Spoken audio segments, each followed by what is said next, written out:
All right, everybody, it's right at 7 o'clock, so I want to be respectful of everyone's time and get things rolling. My name is Alex Brashears, and this is the Hampton Roads Multifamily and More. We're doing our Sunday Spotlight event, and today we have Ismael Reyes, and he's going to do his little intro, but I figured I'd at least say his name. Very distinguished multifamily investor and retired lieutenant colonel, if I believe correct, from the U.S. Army. When did you retire? End of last year, actually. Okay, so Official. fairly recent, yeah. Yep. So all you know is COVID as a civilian. But thank you for being here. He's here to talk about just his experience being active duty. He was investing as an active duty service member and then retiring and getting into syndication. And he's going to talk a little bit about that process, some interesting business models that he's pursuing in multifamily syndication. It's a little bit different than the normal, value adds that you might have seen some other operators doing. So without further ado, I will let Ray introduce himself and tell you a little bit about his background.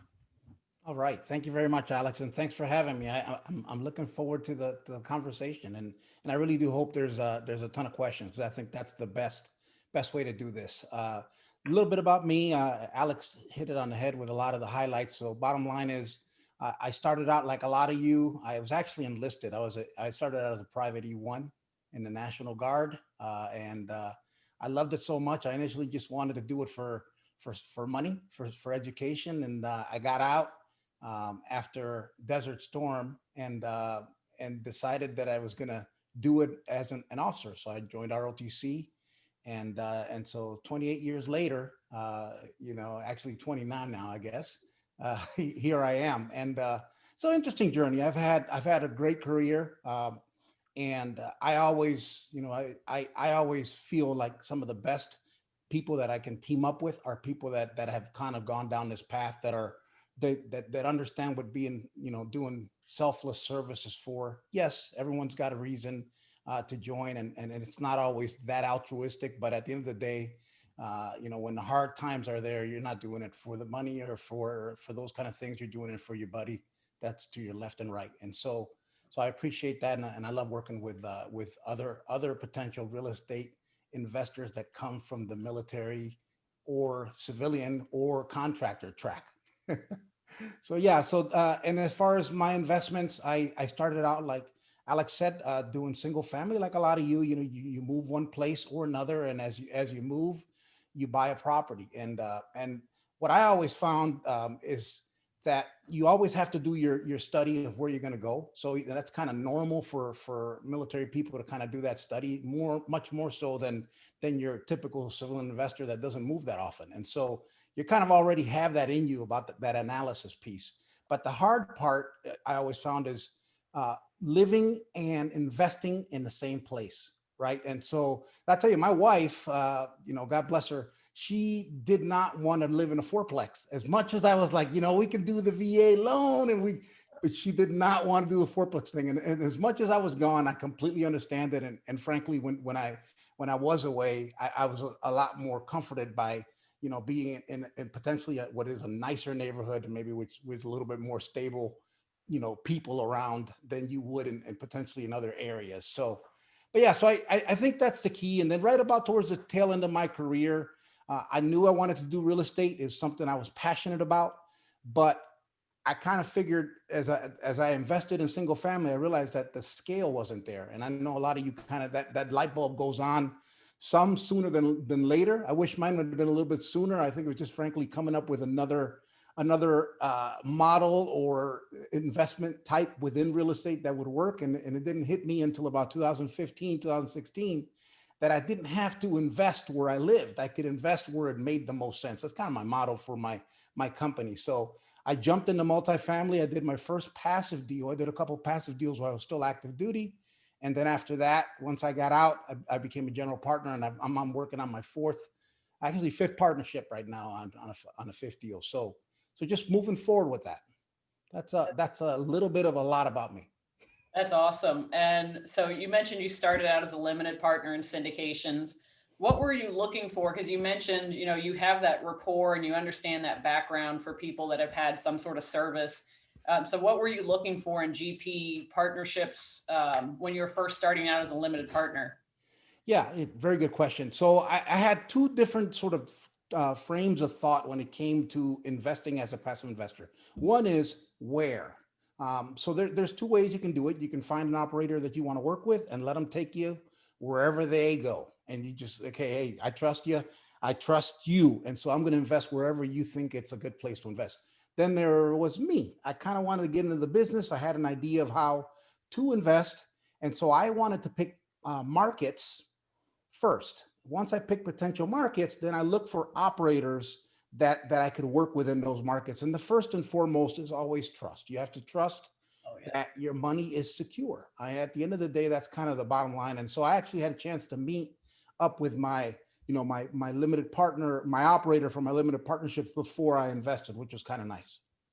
Yeah, that's great. So on that note, what were you looking for as a limited partner for your markets? And has that changed now that you are pursuing things as a general partner? It's changed somewhat, not a lot. It was still in the southeast. I think the biggest difference is right now, based on where we are in the market, I'm not looking for C-class properties. That's kind of the biggest thing. It's a tough way to do it because you want to drive value. Everyone kind of understands value add, but the problem is that you really can't raise rents too much right now. I mean, you can do a lot to get the property to market, especially if you buy a property that has some potential that you don't have to build into it. It's basically just raising it because whoever had it before never bothered to raise those rents. But if you actually physically have to do something to that asset beyond just a typical cleanup, then you're probably you're going to find yourself a little bit short. One, you got issues with construction right now, and depending on where we are with COVID, you may or may not get your plan uh, as sound or as tight as you need it to make the returns you're telling people. So a lot of folks, even in the value add space nowadays, are looking to do value add in year 3, year 2 or Yeah. 3, depending on where, versus trying to do it now. So you need a stabilized asset. So I think that's the biggest difference, but it's still in the southeast. In fact, my limited partnerships were in Memphis. I'm actually, in one of the deals we'll talk about later, is one of the deals I'm working on right now is in near in Nashville, MSA, on the east side of town, on the suburbs. So still within the general area. But the key things that I always look for, kind of as a start, I call it the big 3 plus R, because you have to do, you got to look for increasing population, a trend that shows that the population growth is better than average. I mean, if it's just average, then you may as well invest where you're at, so long as it fits that average mode. You want to look for economies that are growing. It should be it doesn't have to be a huge jump, but it just has to show a steady trend of, upward trend. And then so economy, and then the last thing is unemployment. You got to look at unemployment, and that one's tough right now because obviously there's a huge, we hit February, March, and then all of a sudden, we kind of dropped. But Yeah. what I do is I look at the overall trend and kind of use that as my marker, because the only thing that's really changed is that we had to have a hard stop because of the health crisis. Yes, there's going to be a dip, but you always still want to see unemployment having positive trends as well. And those three are kind of related, but they're not exactly the same metric, and they don't always, they may be parallel in a lot of cases, but they don't always happen in a sequential order. Sometimes they kind of overlap, and sometimes they don't. I mean, the numbers, you just have to look at those 3 different metrics and see where they line up, and hopefully they're all trending in the right direction. The R is the risk. So you got to take a look at the risk. And so from a risk perspective, what state are you trying to invest in? Do you have any Proposition 21 kind of things going on, like California? Those kind of things. You obviously want to look at crime, and that you have to kind of zoom in down to the sub-market, really. And in some places even closer than that. But so you take a look at the big 3, and then you make sure that you kind of weigh and you kind of look at that risk factor to ensure that you're comfortable with that investment market. So When you're doing your underwriting, I would imagine a lot of this information is from various sources. It's not just one, nice, pretty report. So do you have certain metrics that you like to stick with, a certain level of population increase, a certain level below crime rate? Do you have certain metrics that you're looking for specifically? it depends on the location, and it's more about the trend than it is about a particular metric. I know there's some people that say, okay, it needs to be at least 5% growth, but if you're in a smaller market, that may not work for you. I know some people that only want to hit large metros. I know some people that are willing to go in a tertiary market. So it just depends. But what you really want to do is make sure that it's, because when you do a search on for example, Google, it'll give you local other markets near where you're looking, and it'll give you an idea of how that particular market is doing in comparison to those others. So you can kind of see at the state and even a little bit tighter level at the county level where your particular investment plan or your area that you're looking at, how it stacks up. So Oh, I hate to give a number because it just depends really, where you're at. yeah, every single market's a little different. So given what you've kind of been seeing going on with COVID, have you been making any sort of major moves? Like maybe you initially wanted to just invest in primary markets and now you're a little more open to some of those more suburban areas, trying to keep up with that demographic migration out of larger metro areas? Yes. So what my last deal is specifically that I've been kind of queuing in or keying in on that demographic that's kind of moving outside the city. A lot of them want to live near a city. They don't want to be, out in the boonies, but so they want to be within some sort of driving distance. But with all of the different issues and opportunities that this, because I say opportunities because I mean, yes, COVID is bad, but it's allowing a lot of people that potentially only could work from an office Mhm. in downtown, you pick the place, to now work, in other places completely and still be able to continue that job. Not everyone, but there's that opportunity and that's not going to go away. So you're going to see that trend of people that are going to continue to kind of want a little bit more space. They may have, now they're working from home, so they can't live in a tiny apartment. They got to go into something a little bit bigger. And so that was kind of my focus. So we're looking at one right now in East Nashville that is a townhouse build to rent development. A smaller deal, but it still kind of fits that demographic that I'm looking at and it's not, it's kind of in between rent by necessity versus lifestyle because it is out a little bit. So, but it's still bigger and brand new. And so whenever you're competing with a brand new property and you can bring the price down of that acquisition to something that's tolerable within the market, you're always going to win out because people are going to want to live someplace new. And so that's kind of the idea. And like a lot of single family, the difference with this particular model, because it is smaller, is that you have to, like you do in single family, you have to make your money going in. That means you have to buy right. And so we're looking at properties that we're getting that are potentially 250 when they sell retail, because that's one way to do build to rent, right? You build one and unit and you sell it to an owner, or the way we're doing it, we're buying multiple and then we're using it to rent and then it becomes an acquisition. So we're able to capitalize on that, on the lower acquisition by buying in some level of volume, and then that allows us to kind of keep rents a little bit more manageable, because that's the problem with Class A, right? Class A is nice, it's safe, but the prices are very high a lot of times. So you kind of your margins are lower. You get your returns are lower too as an investor. In this case, if you buy right, if you can buy a Class A, it makes a lot of sense. Yeah, definitely. And kind of sticking along that same vein, just to back up a little bit. So I know you mentioned, a lot of people want, the value add, but maybe that doesn't work in C-class property right now because a lot of conservative underwriting right now is not expecting any sort of rent growth for the next 2 years.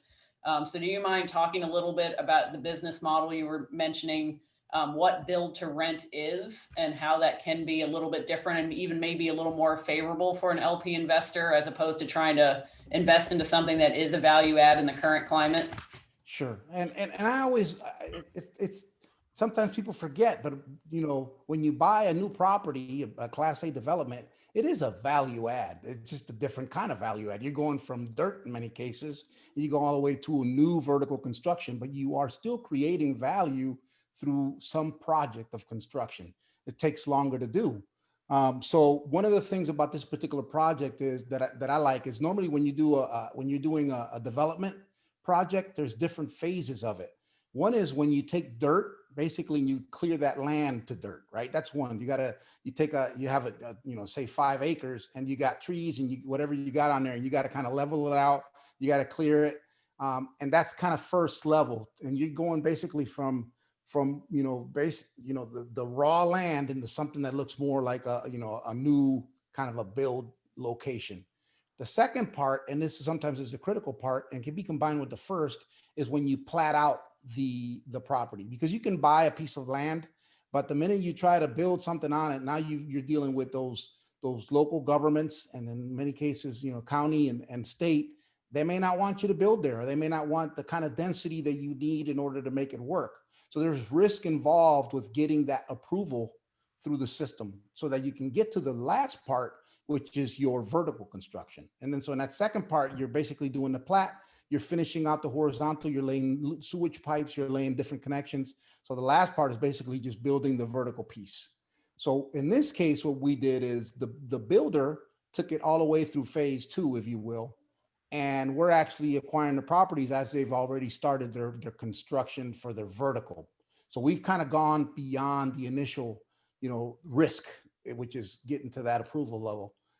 And it allows us to get them to market quicker. So the other thing is the way this works is we're only paying for the pads, if you will. So it's a townhouse development, and even though it's got a certain amount of number, you got to build a building of 6 units. And it's kind of how they kind of break out this project. So we're acquiring it. We're acquiring the entire piece, but we're only closing on the piece of the property that is certified for occupancy. So that allows us to not use investor capital and leave it floating for a long time. And we don't need to use all of the capital up front to close that deal. So it also gives us some flexibility when it comes to raising that capital. Usually when you're buying something like that, you got to bring all the capital at once to the deal. Otherwise you can't close. In this case, it's seller finance. There's some flexibility when you do seller finance, 1, and 2, we have different assets that we're closing on within as part of this portfolio, if you will, of townhomes. So those kind of things allow some flexibility. The last piece I would mention is that because the way we got this thing was on a 3-year IO. And so before end of year 3, we're going to refi into a regular agency debt, and that allows us to return investor capital sooner as well.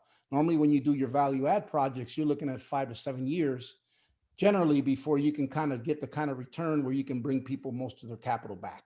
In this case, part of the attraction is that we're going to get through that piece much quicker. And there's no expenses. It's got a 1-year guarantee on the front end, so you don't have to worry about a lot of expenses up front. Yeah, that's awesome. Now, did you go out looking for that sort of like a development deal as opposed to doing the traditional value add? Was that something you were looking for in the Southeast, or did you just happen to come across this opportunity? So a partner of mine actually came up with it. It came out, but it was based on us having that kind of frame of mind that there were these opportunities out there. So we were basically, you start, looking around and trying to see what makes sense. That doesn't mean we haven't stopped looking for value adds that also make sense, but it gives us another opportunity to kind of get into something else that'll continue to provide returns for investors. One thing that you don't want to do, I mean, when you get into this business full time, and it kind of happened to me at the very beginning, is you raise for a deal and you get all the momentum of that deal. And then next thing you know, you finish that and you close on that deal, and you don't have anything else to offer investors. And your investors are going to be two types. Like I said, one that only want to invest with you. And there's going to be very smart, sophisticated investors and accredited investors that are just looking for a deal. So if you don't have it, they're going to put their money somewhere. And so I find myself in that kind of that middle lane where it's like, okay, I'm losing investors that wanted to work with me because I didn't have anything else to offer them. So it's a constant kind of continuing to look for deals. It's part of the business. Yeah. So since this tended to be so kind of construction heavy, as opposed to something that you're building, from the ground up, whereas, value add, there's tends to be a structure already in place. Did you have any sort of construction background? I know you've done some single family investing before, but did you have any sort of construction background before undertaking a project, something like this?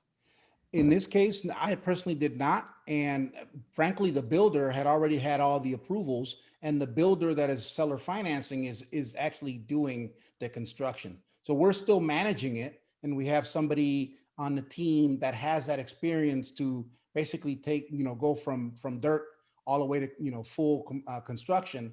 But we didn't have to do that. We're just overseeing it, just kind of like an asset manager would. And in this case, because there is a lot more work involved with managing that build, making sure that it's timely, there are a few additional fees built in for that amount of work that has to be done, because it does require a lot more work from the team to continue to stay on top of that project. Yeah, I'm glad you brought up the team aspect. That's something I personally really like about syndication is you don't have to be responsible for everything. So when you are part of the GP team, what roles do you usually fill, and which ones do you like and which ones do you kind of like you tend not to participate in? Great question. So at first, you want to learn it kind of all as much as you can. Obviously, I'm not, by virtue of my career, I've done some project management to a certain degree, but to do basically a full construction, I didn't. But what I wanted to make sure is I knew how to underwrite, and I wanted to learn how to underwrite even before I went into active deals. While I was still a passive investor, I wanted to at least understand it. And so underwriting is key. But where I like to be at is on the marketing, investor relations side of things. And I always put my own money in the deals. I figure if I can't, put my own money in the deal, how am I going to ask somebody else to do it? When I run out of money, then I'll potentially get to that point, because we all eventually get to the point where capital becomes a little bit more scarce. And that's the beauty of this business. You can go and find the capital. But while I still have additional capital to invest, I do it. Yeah. Oh yeah, absolutely. And there's nothing wrong with that at all, because like you said, it does build that credibility with the limited partners that you have some of your own money at risk. And I heard you mention, because this particular group here in Hampton Roads tends to be very military centric. I don't know if you've ever been stationed in this area, but we have a lot of bases. You can't throw a rock and not hit 5 people affiliated with the military. So I heard you mention a few things that your service connected responsibilities helped in real estate or has helped in syndication. Do you mind running through a few of those, what you personally feel like, that service has prepared you for real estate? Yeah, no, I think the biggest ones come from that aspect of being able to work in a team. There's a lot of other things, right? And depends on your particular skill set. I was an MI officer for a long time. Analysis is kind of, even though I had analysts working for me, I still had to understand, how you kind of get to doing certain analysis. So it kind of blends well for doing some of the analysis in real estate as well. But whether you do that or not, I think that the key aspect is you understand that to acquire an asset is like to complete a mission, and you become part of that team. And sometimes it requires you to do things that you may not like to do, but you may have that skill. And so when I approach a team, that's the first thing I tell them is like, look, here's a variety of things that I can offer you as a part, in a partnership. This is what I like to do. This is what I feel like I enjoy the most. But hey, when we're trying to take down an asset, I'm a team player. You have to be, and right. And so and a lot of times, you're not going to be in charge, especially if you're starting out. I mean, you can go ahead and, and try to do this on your own and really be stressed out because you're not finding a deal, or you can go find somebody that has a deal and work with them. You pick it. Depends on how long you want to, you bang your head against the wall, or depends on if you have, a particular kind of skill set and you just happen to be in the right place at the right time to work with those brokers. Because remember, the brokers, they want to close, and they want to close fast, and they want to close with people that have closed before. So Yeah. where do you fit on that if you're a newbie? Not Yeah. very high on that list. And so I think the teamwork aspect. The other thing is, particularly with younger investors, sometimes there's this fear. Anytime you're kind of putting your money on the line, there's fear, right? Obviously, nobody should be putting money that they need to eat and live to do an investment. I think you should have that should be beyond that. But there's still fear. I mean, there's you've worked hard for this money, and this is kind of your nest egg, and you may or may not have a family. And so how do you get across that, or how do you begin that path towards investing? Because it's all fun and games until you have to wire the money. Yeah.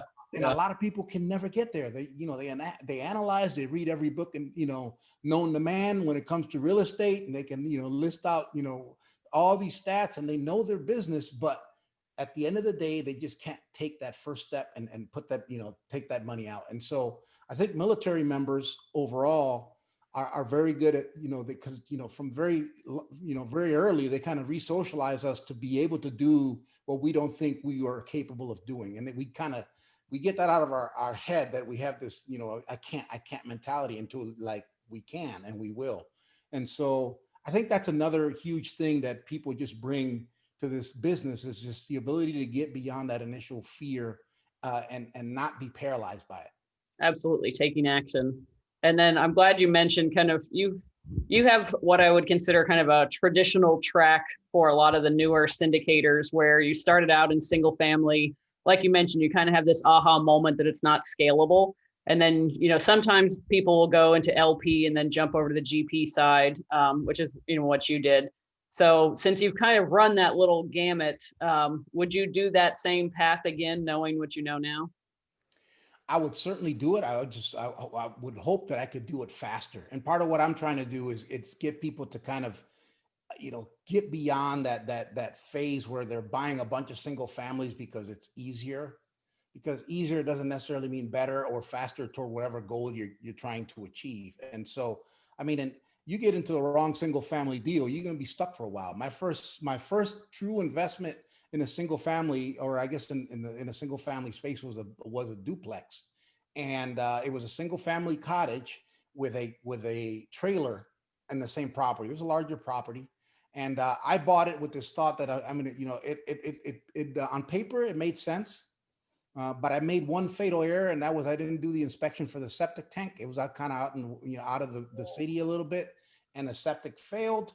And then the city, or the little town, changed the requirements for what kind of systems you can have there. And so I went from a standard system to now requiring an aerobic system. Without going into a lot of detail for those that don't know, basically that makes a lot of your land unusable. You can't build on it because it's kind of a bunch of sprays where, you're kind of letting some of that stuff get out, instead of in where a normal septic, where it just sits in a big hole, right? Without getting too graphic, but ultimately, so I had to get rid of the trailer. And so I was like, great, it penciled everything, but we made one critical error. And so when you're in a single family space, you don't have a lot of margin. You just don't. You're like one tenant or two or three, depending if you have four, from basically having no income besides whatever you can put in the deal. I kind of like the idea of having, much larger properties where you have some wiggle room when it comes to income, and it's a lot more favorable. It's actually less risky than the single family side. Yeah. And I know you mentioned before, like your wife was definitely not on board with the house hacking and living in a quad and whatnot. How does she like the experience of doing syndication now compared to some other possibilities you've given her in the past? I mean, it's to be honest, it's to her, it's pretty transparent, right? Because it's we can be wherever. I haven't taken her on any trips where I've gone and look at properties. We still have a couple of single family assets that we bought during the last, I guess, the tail end of it was actually the end of the recession, 2008. It was like 2011, and those are still doing fabulous because we bought so cheap, right? And they're in Florida, so they're close enough where I don't mind keeping them. But she hasn't really been involved too much, other than that then she's there. Now she's in the business. She's a single family agent, so a lot of times, if there's something that because there's always this, I always, there's some people that say, no, don't ever buy single family. It's not an investment. It's an expense when you buy one single family, because now you have to pay for, not only do you have a mortgage, but whatever goes wrong. But I tell people this, I say, look, if you've gotten to a point in your life where, you've gone through several iterations and you still don't have much, then whatever you're doing isn't working. So don't keep doing the same thing. So buy a house. If you've been renting, yes, there's a little risk there, but I think a lot of people, they misspend their money. And so now when you buy a house, you kind of forced to pay. And so you're a little bit more, less willing to spend your money on things that may not be as important, because you will want to do that. In the military, you got clearances. So people are, it's even more, right? You're like, oh, I can't screw up my clearance. I got to make this payment. And then over time, you do get you do have properties that increase in value, whether it's just inflation, which is this great hedge for inflation, or whether they increase more than that. You're paying down the principal and you're doing those kind of things. So over time, if you've done nothing else, at least you have some asset that has some equity built in. So when you get out of that property, then you may have enough to invest in a multifamily deal where you're an investor, in a larger asset and you're just buying a portion of it. So don't forget that you can use that VA. The VA loan is fantastic. But if you're in an area, I hate to say it, there's a lot of places where that I was stationed where I probably didn't want to, buy. I won't say too much, but because some people get offended, right? But if where you're at doesn't make sense to buy, then you're kind of in a bind. I mean, so this gives you the flexibility to take that money from wherever you were and potentially use that for an investment where it makes sense. It may not be where you're living. Maybe you decide you're not going to buy where you're at. You're going to rent, whatever the case is, but you still have an investment that's growing over time and giving you cash flow, which is key. Oh yeah, absolutely. And we spent 5 years stationed in California, and at no point did it ever make sense for us to buy a single family home in California, and we were stationed out there. So I completely can relate to that statement. So this is a fun question I personally like to close when I talk to people, real estate people, and especially military members, because we're used to our life in flux.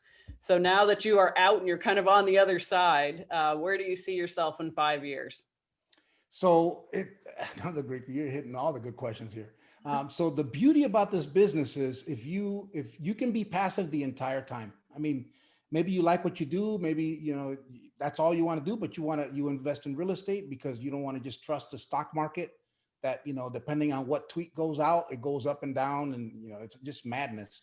And so you may want to do something else, but you don't want to be dealing with tenants. You don't want to even deal with property managers. So multifamily gives you another layer of management over the top of that property management. So you're not getting that call, hey, what do you want to do about this toilet? It's like, oh, it's so somebody else is doing that. Oh, by the way, the asset managers are looking at your money because it's their money too. So they're looking at your investment, not just, putting somebody and collecting income. And because a lot of property managers, a lot of times, I got the impression, at least with the ones I worked, they didn't always care about whether I made money or not.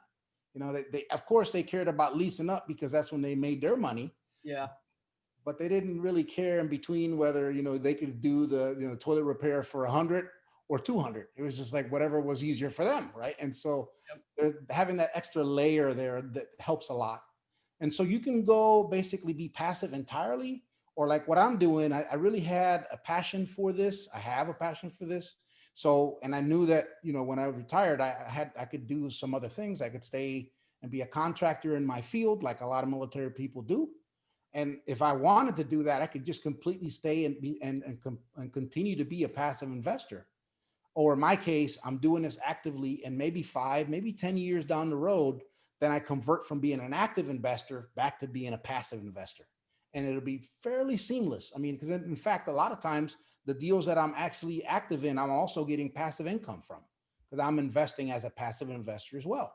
And so I'm creating additional streams of income so that at any point in time, if I want to just stop, doing this actively, I can just continue to become a passive investor. So, and the other thing is, if you have, solo 401k, if you converted your TSP, or you have TSP money and it's in a self-directed IRA, and you want to do this actively, you can't invest in the same deals that you're an active general partner in. So you have to actually invest in other people's deals. And so I have some of that money as well. Some of it I use for that. I use that money as a lender. So I'll actually loan my money to people that are doing fix and flips and this sort of thing, because there's still that people that are doing that, and you can still make money doing that. Right now in Florida, it's crazy. Everyone thinks Orlando is, oh my God, it's doing horrible. Prices for property continues to go up. It's crazy. And so yeah, there's a lot of, there's that business. And then I can also use it to passively invest in other deals that other operators are putting out where I'm not an active investor.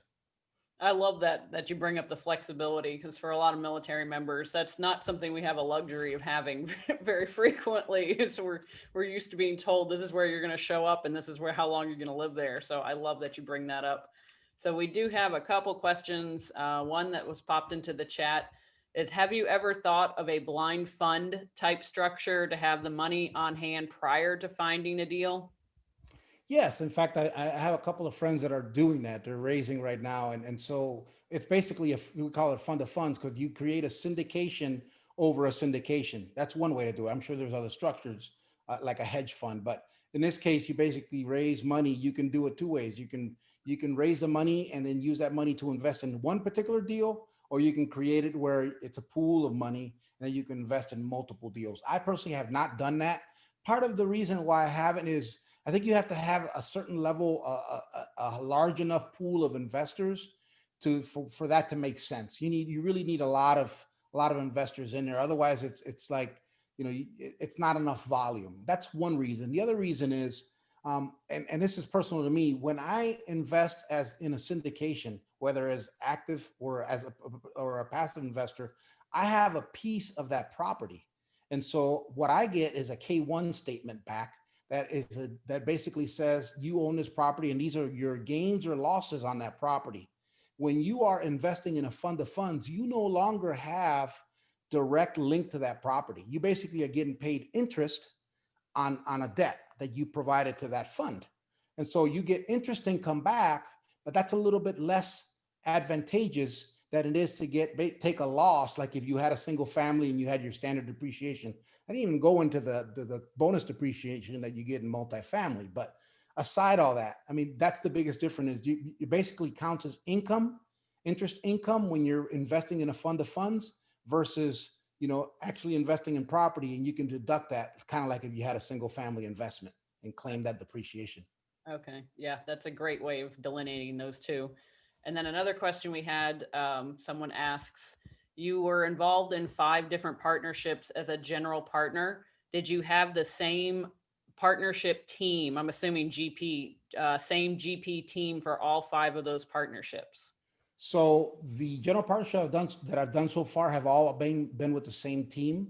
I'm actually right now working with a couple of different operators, looking at a few different markets that I like. And so what I've tried to do is, you got to be careful about who you're working with. It's got to be a good fit for both of you, for the entire team. But what I'm finding is I like some markets that are outside of the Southeast per se. I like Texas a lot. Spent a lot of time in San Antonio. Dallas is very cap compressed, but it continues to grow. So there's some very good markets that I want to look at. And my partners that I'm working with right now aren't working at. So I'm actually actively working with a different group right now, looking for deals in Dallas and other places in Texas. So that's kind of where I'm at. And so the idea is maybe work with 2 or 3 different partnerships, but you gotta be careful that you don't become in my case, all I'm doing is raising capital, because that gets you in trouble, one, and two, you work with too many people and eventually there could be conflicts of interest. And so by working in completely different markets with different teams, it allows me to kind of keep away from some of the potential issues. And then it's small enough where I can actually be an active investor and not be in that gray area where people say, all you did was raise on this deal, now you're violating, a potential SEC, rule. And Yeah, so that, absolutely. And then one other question that was on here, I believe they're asking about the flexibility component where you're going from limited partner to general partner. I think they just wanted some clarification on when you said you are also a limited partner in the deals that you are a general partner on. How does that work? Could you break that down a little bit for them? sure. And yeah, no, I was going to pull up a slide, but I'm pretty sure people understand the general structure. So you have the LLC that's created for a syndication, let's just say, and then underneath that you have a general partnership kind of, bubble, if you will, and then you have the LP bubble, which is different. When you're in the general partnership, you're basically working for whatever that ratio that goes to the general partnership team. So in a lot of syndications, it could be 30% of and 70% goes to limited investors. There's normally some something like that. Sometimes it can be up to 50-50, depending on how much money the general partnership is bringing in versus the limited partnership. But ultimately, usually your limited partners, have a bigger piece of the deal because they're bringing in most of the money. So as a general partner, I'm getting a piece of that 30%, let's just say in this example, depending on what I'm performing for that team. And whether it's, a combination of raising capital, I may have done some marketing before the deal. I may have been put in some money for risk capital, or I'm a guarantor in the deal. So there's a lot of ways that you can kind of, get pieces of that 30%, depending on how much you work and what kind of value you bring into the partnership. But then on top of that, you can invest as a limited partner, completely different set of money, because you're not part of that. It's not part of that 30%. It's money that's coming out of your pocket as an individual. Or if it's your trust or whatever the case is, actually can't be a trust because it can't do both sides if it's a trust. But if it's your cash or your company's cash, then you can invest that on the LP side. So you'll show up on both sides, and it's completely different. I mean, because you could be a GP and not invest as a limited partner at all. So now you're getting your whatever piece of that 30%, but if I want to invest on both sides, so I got to put my own cash, just like if it were another passive investor, and then I'm getting a little bit of that. Where you want to be careful is on, and this is where you start looking at particular deals is normally the way these operating agreements are written. Operating agreement is kind of how you quantify that deal. So let's just say 123 Main Street Property LLC has an operating agreement that says how everything is supposed to work. Here's how much goes to the general partners. Here's how much goes to the limited partners. And then on top of that, it's going to say, and oh, by the way, if your general partners are not performing to a certain standard, limited partners, you can actually vote out the general partnership team with a super majority. So what you don't want to do is have too many of the general partners that are in that LP, because it kind of creates it makes it harder to get someone out if the property isn't performing. Because now depending on what that majority is, if it's just 51%, then that's not too bad, because there's obviously a large percentage of the LP that can vote out. But if the general partnership owns about 20% of the LP side, now that super majority's gotten a lot harder to get if a deal isn't performing. So you just got to look at that. Okay. And so I think their follow-up question to that was, if a GP sponsor says they have money in the deal, does that automatically mean they are also an LP partner? It depends. Sometimes the money that they have in the deal is just, for example, risk capital. So there's some costs that are sunk right from the very get-go. You have the risk capital, because a lot of deals, people still want hard money that goes in day one. It's crazy, but there's actually in a lot of markets where it's competitive enough where you can't, if you get out of a deal, you're leaving a piece of your skin in that one. It's going to stay. So there's that risk that goes into there.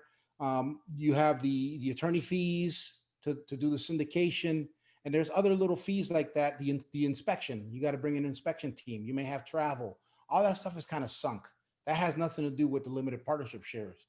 But for example, if part of the acquisition is, hey, I'm going to put in 100,000 as part of the general partnership team, that 100,000 can then once they get paid that, can, instead of cashing out and going to the GP, can go in and go back to the LP. So it becomes kind of money that is put into the deal on the LP side instead of them getting paid out, because there is an acquisition fee that you get. And in my case, in one of my deals, I had risk capital involved, and when the deal wouldn't have closed, I'd have lost my money. That's just the way that it was done. But when the deal closed, that money went into the LP side of the equation. So instead of giving it back to me, I just invested it as an LP. Okay. So I think that's all the questions that I have that I can see on my side. If anybody else has any questions, feel free to unmute yourself or just go ahead and type them in the chat. Because this has been great. I love when investors are willing to kind of deep dive into their experiences and what they've been doing and how they are getting deals structured. And I especially like the build to rent model. I haven't seen a syndication with that yet, so I know they're out there. I just haven't run across that opportunity yet. So I really appreciate you explaining that to the group as well. Let's see. I don't think we have any other questions. So I think with that, we are going to be respectful of everybody's Sunday night, and especially Ray. I want to thank you very much for doing this. Learned a lot. How can people get a hold of you if they want to get in touch or have any questions? The easiest way is just go to my website, mirealestate.us. And from there, they can jump on social media. They can put in, send a message that'll go to my email. And for folks that are interested, I'm happy to get on a call. As you know, Alex, I'll get on a call and talk about the stuff just because I like it. I mean, I do consulting, but a lot of times it's just, hey, how can I help you? Especially if it's military, I'll do that. So that's the easiest way. I also have, yes, I'm on Facebook a lot, and so you can find me. It's pretty easy. Yeah, I can definitely vouch. He's very easy to find and super great to talk to one-on-one. So if you ever have any questions just about investing, inside or outside of the military, Ray is definitely very warm, always very welcoming to talk to. So I highly encourage anybody who's interested in reaching out, definitely reach out and talk to him, because always full of tons and tons of information. I learn something new every time I talk to you, Ray. That's the beauty about this networking is you think you know it all. And then, I always learn too when I talk to people. I mean, whether it's a market issue, sometimes it's like, hey, I'm looking at a particular market and who do I know there? Oh, Alex, can you tell me about Hampton Roads? And so there's always the beauty of this is you got to get out, whether it's virtually right now or even, Yeah. later once we can travel, but you never know when someone's going to be able to help you. Yeah. Oh, definitely. You never know where paths are going to cross in the future. Yeah. Well, thank you very much. I really appreciate your time and thank you for doing this. My pleasure, Alex. Take Thank care, you. everyone.